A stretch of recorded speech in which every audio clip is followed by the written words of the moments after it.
Welcome to another energetic, entertaining, and possibly excruciating Ultimate Bow class. Glad to have you here with me. So we're going to get started with our warm-up. This warm-up is going to be a lot of fun. It's going to be a great way to get our body moving and to practice some things. This is called bow kickboxing. It's really just using some of our combat bow techniques and some lower body strikes to get warmed up. So let's go ahead and start out. You can put your left leg in front, right leg back, normal combat hold. I'm actually going a little bit higher though, and my hands will be slightly closer together. Just kind of bouncing a little bit so we're not totally still. So from here, what we're going to do first is what I'll call a jab. A jab is actually going to be a speed strike. It's very much like throwing a jab punch. Ready, jab. Just moving around. Jab. Light on your feet.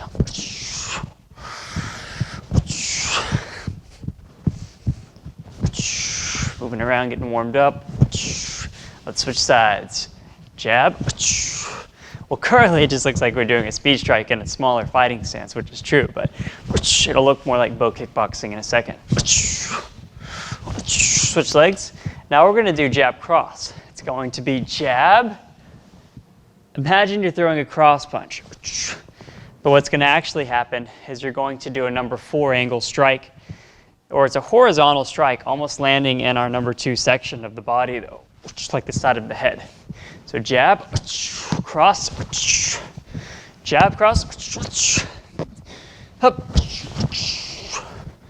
up, up. It'll feel kind of like a hook as well. Up, up, up. Switch legs. Other side leading now. Jab cross. Up. Up. Up. Up. Up. Switch legs. Okay, we're going to do jab cross, knee strike. Jab, cross, knee strike. Ready? 1, 2, 3, 4, 5. Switch. 1, 2, 3, 4, 5. Switching sides. Okay, we're going to do jab, cross, uppercut. Okay, so it's going to be jab, cross. Uppercut's going to be like an angle 5, a smaller angle 5, almost going to the short ribs, or a traditional bow uppercut. Jab, cross, uppercut. Ready? 1, 2, 3, 4, 5. Switch sides. Still out on your feet. Loosening up our grip, right? We don't tighten up till right before our impact. 1, 2, 3, 4, 5. Switching back. Okay, we're going to go into another combination. This one's going to be jab, cross, hook, which is really going to be a horizontal, going to the angle 1 region, but with a bit of a rotation in our bicep. And then we're going to do a rear kick, which is a round kick to the side of the leg, like a Muay Thai kick, a Muay Thai descending 45-degree angle kick. 1, jab, cross, hook. 2, jab, cross, hook, rear kick. 3,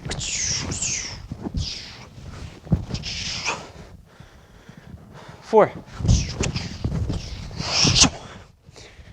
5, switch, jab, cross, hook, rear kick. The 1,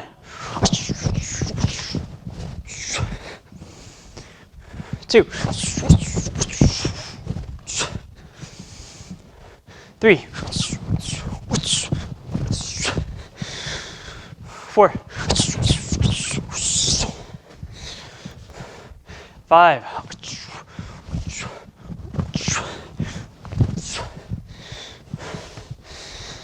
all right, nice work, guys. So some of those techniques are just clear combat bow techniques. We played around a little bit with that hook at the end there, but good warm-up nonetheless, very relevant to our combat bow class today. Okay, we're gonna do a few dynamic stretches. Let's start out, go down to our left leg, to the center, right leg, back up, and then follow the same path going back.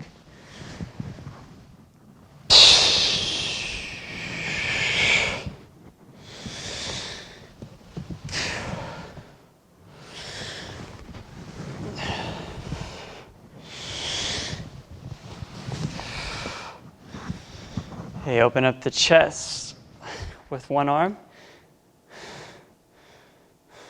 This also opens up the forearm and the elbow. Other side.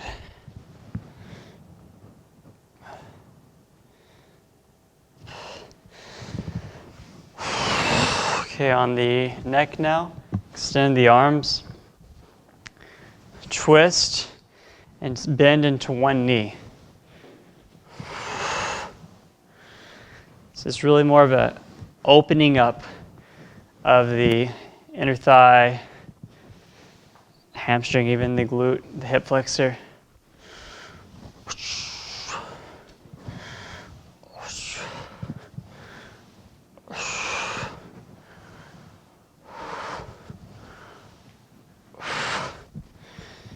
All right, great job, guys. So we're going to go ahead and move into the first section of our class, which is working on back strikes. So back strikes, we're going to go ahead and review them first.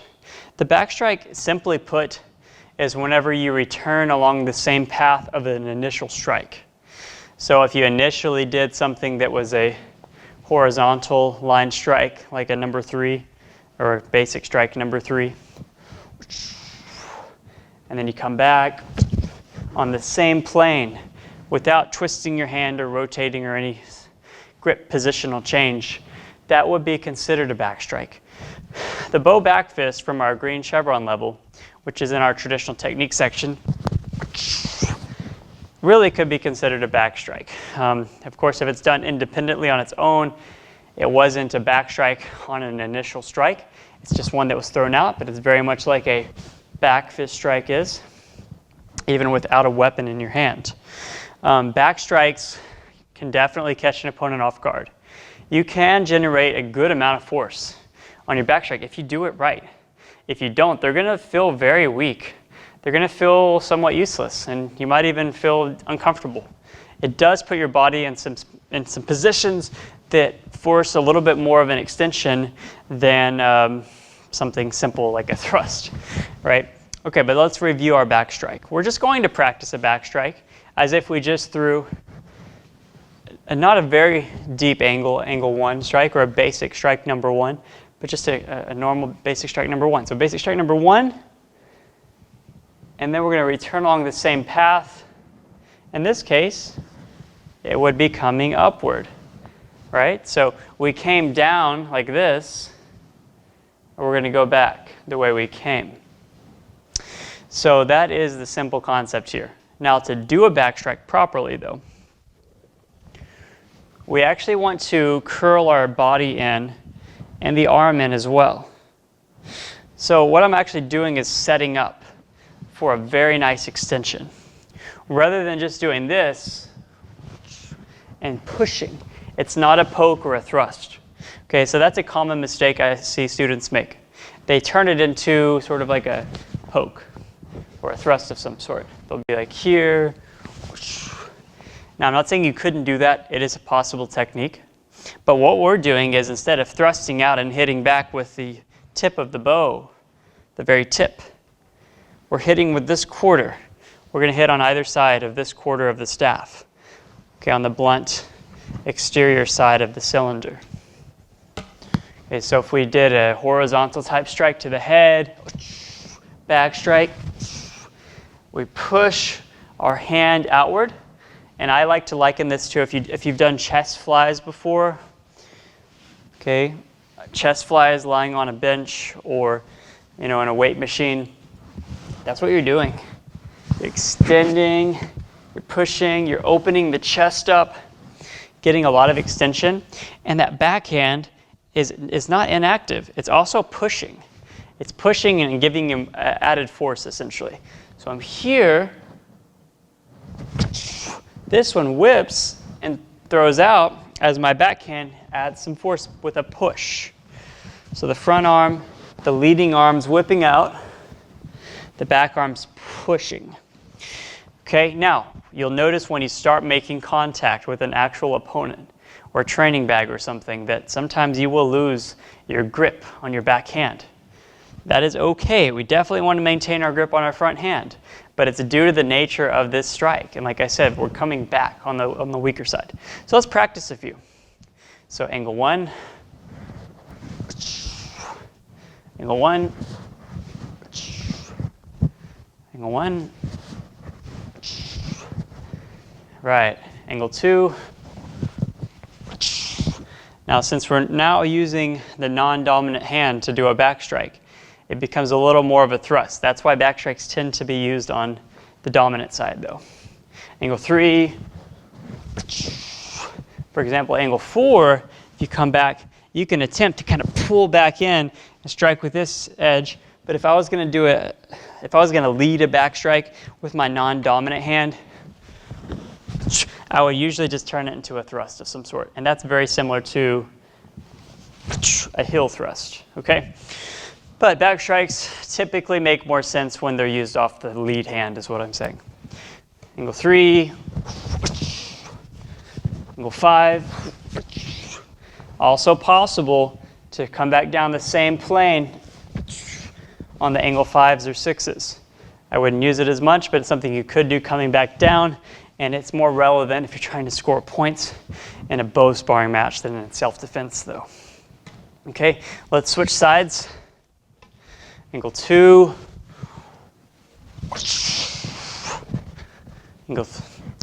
angle four. And again, I'm talking angle four, we're starting angle four, and then we're actually coming back on angle three though. Okay, so I think you guys understand the idea. Now, a couple of other things regarding this. A lot of students tend to always come down to the hip before they do their back strike. That's because it feels like that's a good place to load up. It's a good place to start your strike, and then it turns into almost more of a thrust though. We want to load up on the same plane or the same angle that we initiated our strike. And remember, the back strike is done after a strike, or if the strike missed, or even if you just faked the strike. Maybe you fake an angle one, then you step out to the outside, you get to the other corner. Maybe it was just deflect slightly, and then you come back with your back strike. Or you actually landed it, but then you continued on with that as the next technique in your combination. Those are all options. Okay, we're going to do a practice drill now. And what I'm going to do is I'm going to grab my realistic training bag. If you guys have any sort of bag to hit, or a partner that can hold up something for you, that would be awesome. If not, just do it in the air. Give it 100% effort.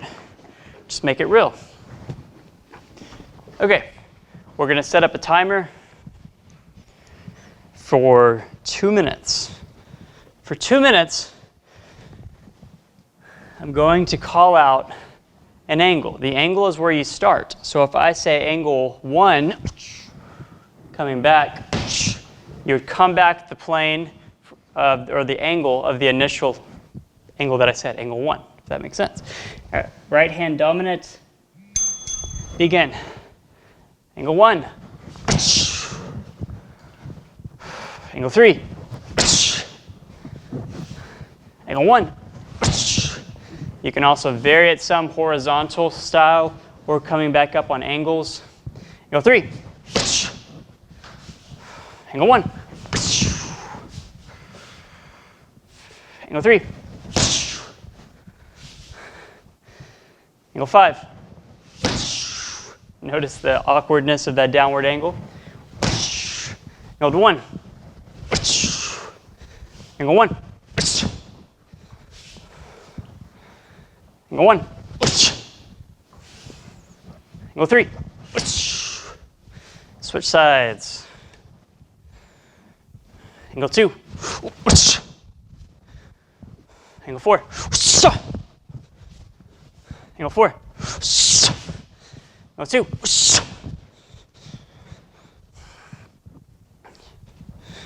angle 2, angle 2, angle 4, angle 2, switch sides, 1, 3, switch sides, 2, 4, switch sides. Now I'm just going to say high or middle. High,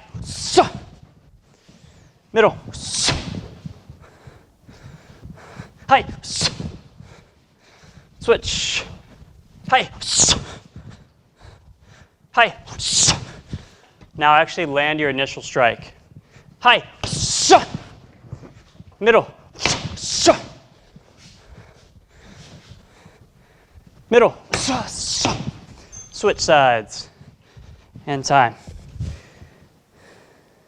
All right, so hopefully you're able to hit some sort of target by this point of our training. We do want to have something we can hit. A training bag, you can use your actual hardwood staff if you have a bag like this. If you have a softer target or a punching bag, you could use your padded staff on it, or have a partner actually hold bags out for you. If not, doing it in the air still does give you some repetitions. So, set this aside.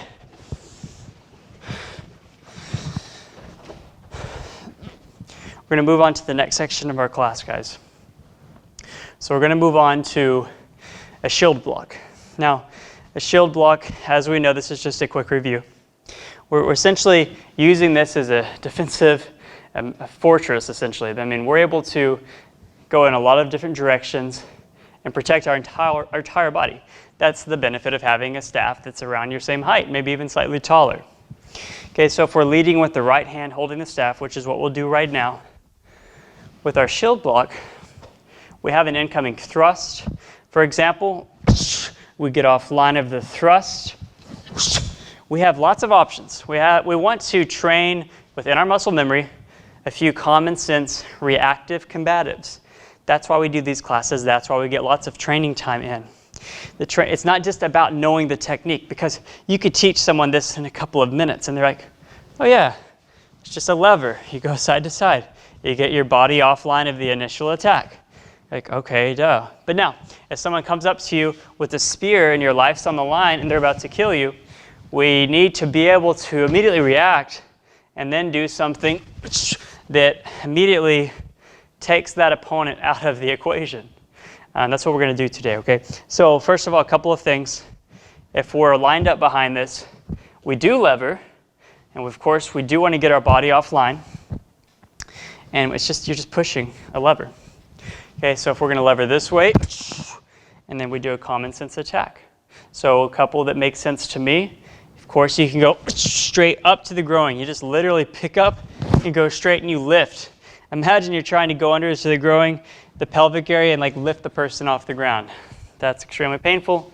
Okay, so here, we also have thrust. Okay, you could, if you needed to retreat some, pick up and do a two-handed thrust, Or you can do a heel thrust in an aggressive offensive manner. And of course, you've got a very nice reverse grip, like to the angle 2 region, which is very nice as well. Now we also have the other direction, right? We don't know which direction we're going to need to go with this. We might need to step this way, which is the opposite direction of our hand. But that's where the incoming attack is. The attack is on this side. So we're here, we judged it. Now we have other weapons. We can pick straight up into, pick straight up to an uppercut. We have a heel thrust directly here. Okay, we can even do a overhand grip style, or we can maintain our up-down grip, but a push strike to the neck, something I like as well. So we're going to do a 2-minute drill, and we're going to start. So let's say we're all facing the same direction together, holding the staff with our right hand. If I say left, that means we're moving our body to the left. We're getting out of the way of the attack to the left, so here. If I say right, we move our body to the right. We moved our staff the opposite direction, but it's the way we move our body. Okay, so I'm going to call it right or left for the 2 minutes, and then you do your own counter. Begin. Left. Get to that side. Step back up, right hand dominant. Right, that means we're going to move our body to the right.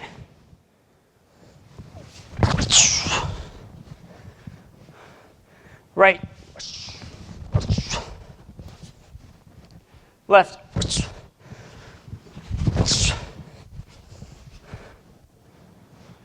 Right.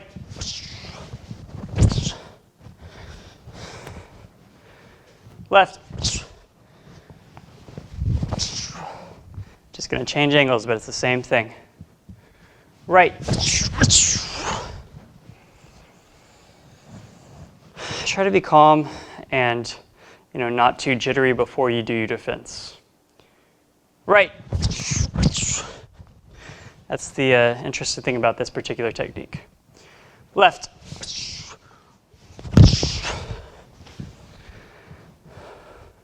Left.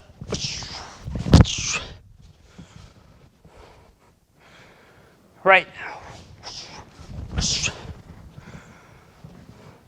Right. Left.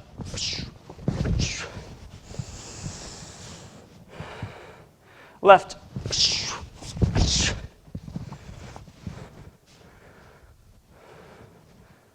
Left. Right.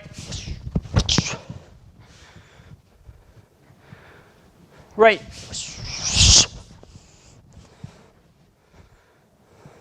Left.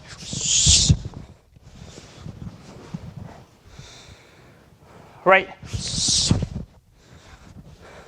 Left. And time.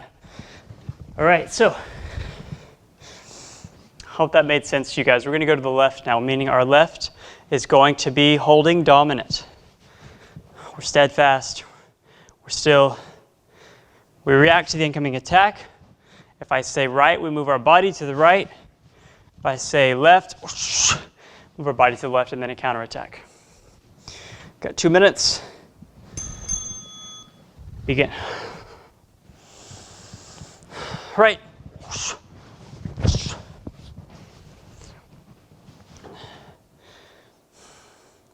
Left.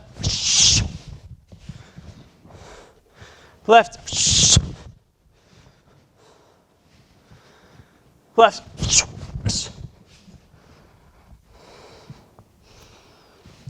Right.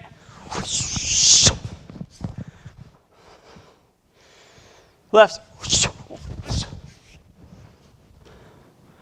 Left.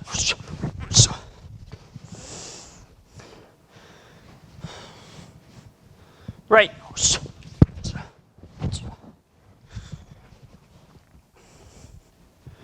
Left.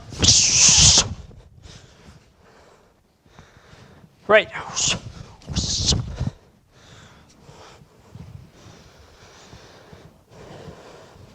Left.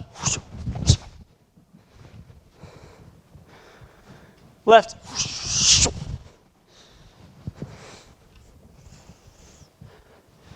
right,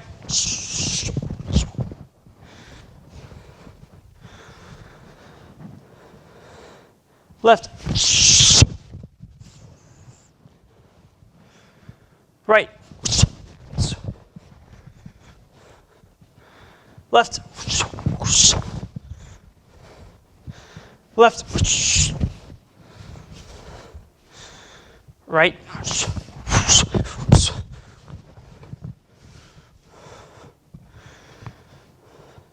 left, right,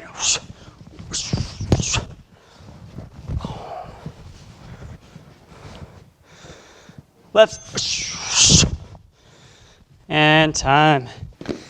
All right, good job on that. So the shield block, it's very different than others because we haven't already created or started an engagement, or we're in a fighting stance, we're prepared, we're ready. It's more of we're just standing, okay, but we're being intelligent about the placement of our staff. So if I have a walking stick and I'm at a crossroads with someone and I'm in medieval Japan or even in modern day times, but even much more relevant in the past, before there were ballistics, right? Firearms that were used, and traveling in general was so much more dangerous. Standing with your staff in front of you, but not in a totally attack-oriented position, at least allows you to have somewhat of a leg up if a surprise attack comes in, whether it be from a sword or a spear or a staff or something else. You're able to move it offline and then continue on with your counter. Okay, if it's closer to this angle, you can also switch hands. It's a little dicey because you're going to have a lot of adrenaline pumping. You might lose your weapon, but clearly it's nicer to move your body the same direction all at once. But there are multiple options there. So, great job in class today, and we're going to do a couple of stretches and cool down. All right, putting our feet together. We're going to reach up over our head, take a deep breath in, breathing out.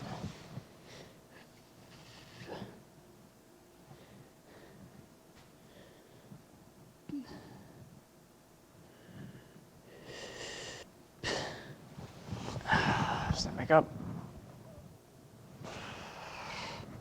Take our legs apart wider.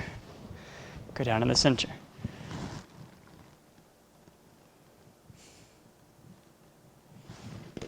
Roll your staff out. Roll your hands out.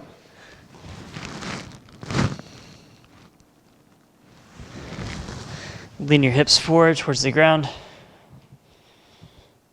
Not actually touching your body to the ground though, other than your hands. Come back. Lean all the way into your left, keeping the right foot planted, really stretching the inside of the leg.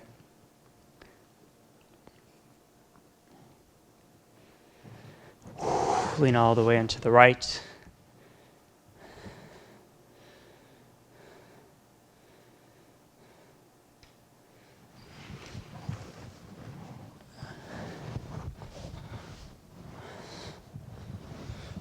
Do some rowing slowly.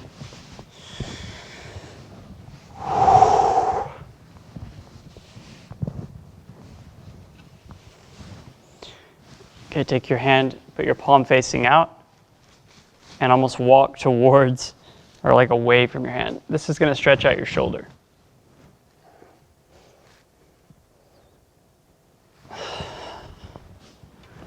This side. Your bow has to be far enough from your body for there to be a stretch.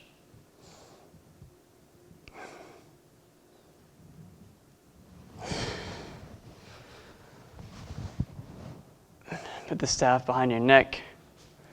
Pull back.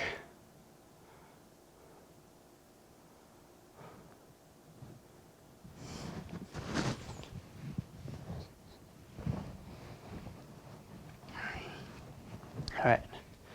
Hope you guys had a really great class today and got some sort of a sweat going, or at least a good workout in as you were practicing your techniques.